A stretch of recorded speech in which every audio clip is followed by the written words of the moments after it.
Баршаңызға қайырлы күн достар. Бүгін өздеріңізбен қазіргі таңда хит болып жатқан ақылы мастер-класстарда сатылымда тұратын рогаликидің тегін рецептімен бөлісетін боламын. Ол үшін видеоны соңына дейін қарауларыңызды сұраймын. Ал ендеше кеттік. Алдымен бізге сары май керек, ұн және жұмыртқа керек.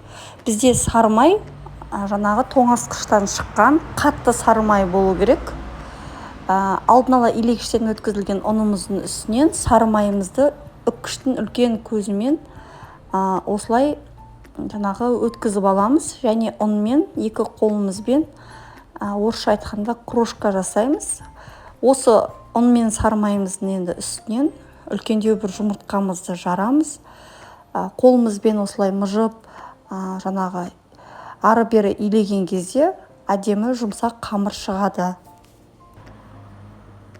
Илеген қамырымызды салфанға салып, мұздатқышқа жарты сағатқа, болмаса тоңазытқышқа 1 сағатқа қоямыз.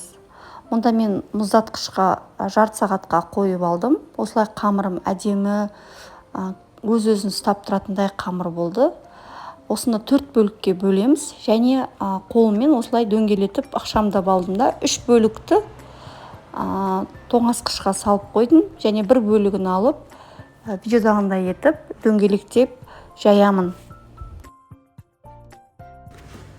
Дөңгелектеп жайған қамырымызды осылай 4 бөлікке бөлеміз, және 4 бөліктің тағы 1 бөлігін бөліп шығамыз. Бізде жайған қамырымыз ішіле жаңағы жұқа болмау керек. Егер жұқа жайып қойсаңыздар, біздің рогаликилеріміздің тестасы, яғни қамыры қатты болып қалады.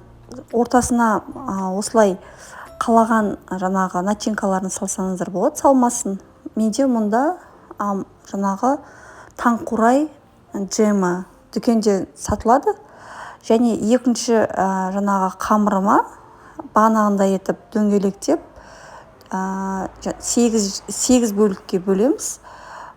Екінші қамырыма мен варенка салдым, вареная сгущенка қоюын.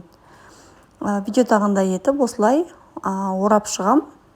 Және осы кезде пешімді қызып тұрған пеште 15-20 минуттай біздің рогаликилеріміз сәл сарғыштым болғанға дейін ұстаймыз. Менде мұнда рогаликаларым 20 минутта пісті. Енді таза салапанымызға қант ұнтағын, яғни сахарный пудрамызды салып, аузын жауып, видеодағындай етіп, ыстықтай, достар, міндетті түрде ыстықтай жаңағы ары-бері жаңағы шайқасаңыздар, барлығына бір келкі осылай рогаликимызға біздің қант ұнтағымыз тиеді.